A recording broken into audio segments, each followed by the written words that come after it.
hope you are all doing well, surviving this quarantine, motivated still. It was raining on and off here, actually monsooning on and off here, but the sun is starting to come out. So today, well, I'm filming this yesterday, but today, 14 April, we have a 10-minute AMRAP, so as many rounds and reps as possible, of 12 dumbbell or kettlebell deadlifts, 9 hang power cleans, and 6 shoulder to overhead. We'll talk about what all that means, and then we'll show you the movements with the dumbbells or kettlebells, and then we'll discuss some body weight options for you if you have no weight, all right? So what this pattern is going to be is you'll perform 12 deadlifts, followed by 9 hang power cleans, followed by 6 shoulder to overhead, and then you'll repeat that pattern for as many rounds as reps as possible until that 10-minute clock is over. All right, so in terms of the weight, what we're looking for is a weight, if you have the ability to choose, a weight in which you can perform at least the first 2 rounds of each movement unbroken. After that, it may be inevitable that we'll have to break up a little bit, break these movements up, and I'll give you a little pro tip later on of strategy to perform that. But first, let's dive into what these movements look like. I believe we've shown everyone in a previous WOD, but we'll go through them here. So first, let's just look at the dumbbell or kettlebell deadlift. Let's watch 2 repetitions.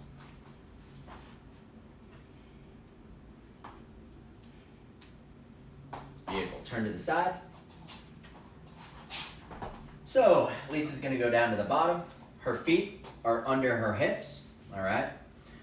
And she's grabbing the dumbbell towards the top of the dumbbell head that's going to be up towards the air. She's going to flatten this back out nice and tight, and then she's going to drive through her heels to extend her knees and her hips. She's going to keep the dumbbell in line with the body at all times.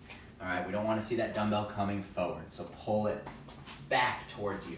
On the way down, she pushes her hip back, her shoulders forward, and then flexes the knee, and only the head of the dumbbell closest to the ground needs to touch the floor.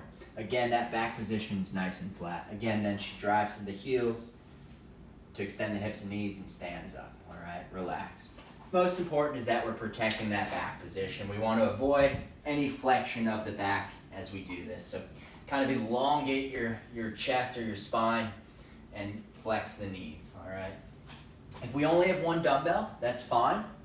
We'll just perform this in a suitcase style carry, and we'll switch halfway through the reps, all right? So for the deadlifts, that would be 6 reps. We can just see what one would look like.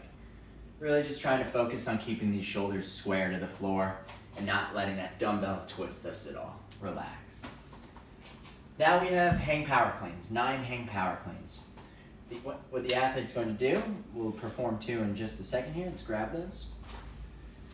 So the hang refers to the fact that we've already stood up. Let's watch 2 hang power cleans. Nice, you can put those down. We'll walk through it without the weight. So the starting position, athletes' feet are going to be under their hips. That's where we get our jumping power from. And a clean really is just a jump. The athlete's going to then bend the knees slightly, push the hips back slightly, and the chest forward just a bit, all right? So we have slightly flexed knees, slightly flexed hip. From here, the athlete is going to perform a jump, a shrug, and then pull under the dumbbells, and you'll notice the feet will move from under the hips into a squat position in which the heels are about shoulder width. And depending on the weight, the degree of this landing may vary. And then the athlete stands. Do it one more time, but pause in the bottom. So set up, feet under the hips, jump, shrug, and land. Feet move slightly, and then the athlete stands up to finish the movement. And then when the dumbbells come back down, just remember to bring your feet back in under your hips. That's the hang power clean. Again, if we only have 1, we'll just switch halfway through, and with 1 arm, that would look like this. So with 9 reps, switch around the 5 or 6 rep range. Boom, and relax. And lastly, we have shoulder to overhead.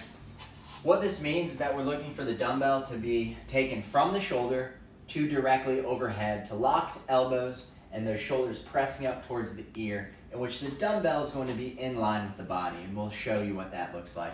We have several options for this. We have a strict press, which is going to be that classic military style press. We have a push press, which we add action of the hips to generate some momentum on the dumbbell, which is just a dip and a drive.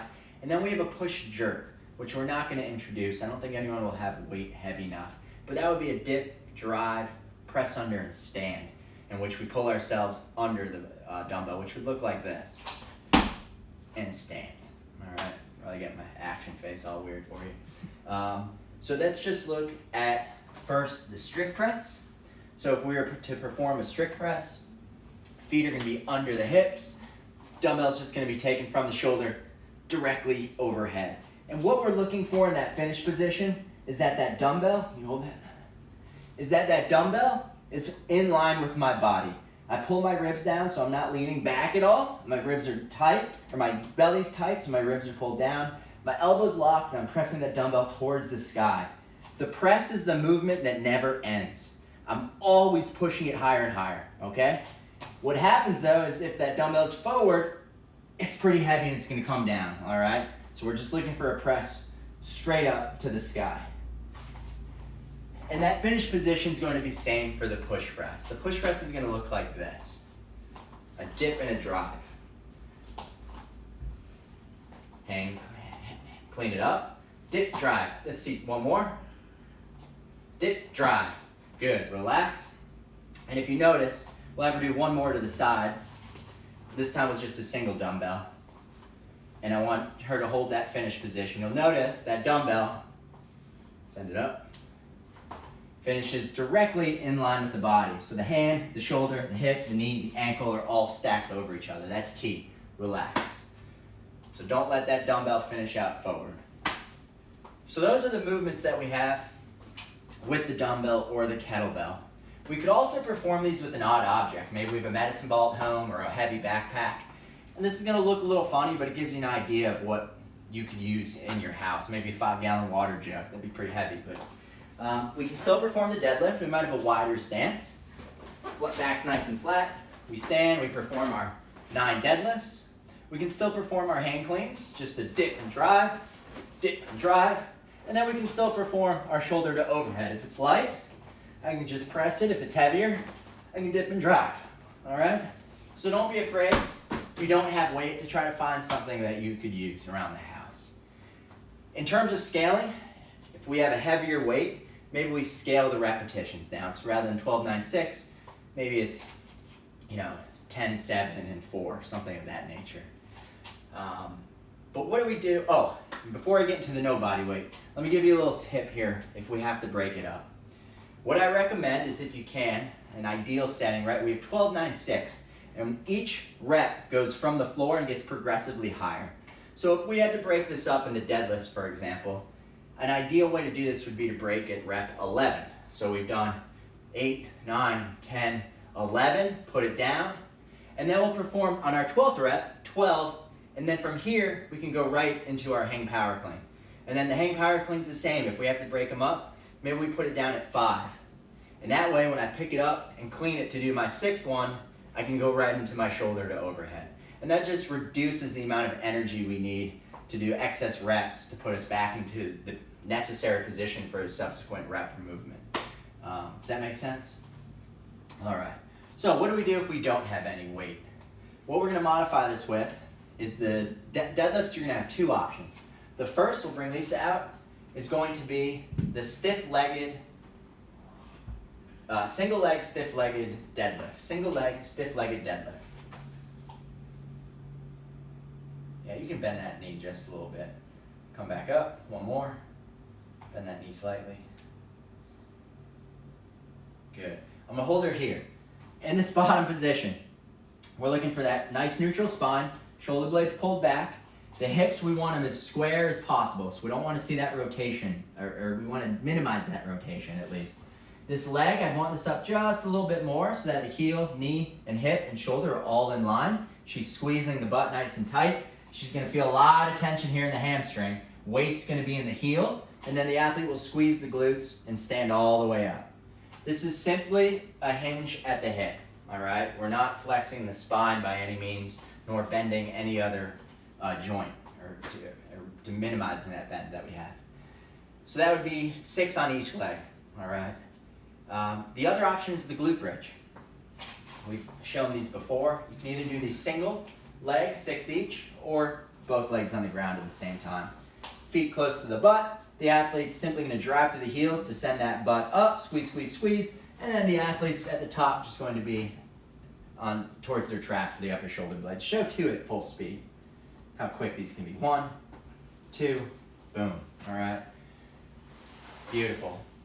Hang power cleans. What we're going to sub this in with is tuck jumps. All right. So we'll face the camera here. We're just going to do a shallow dip and a drive and bring those knees to our chest.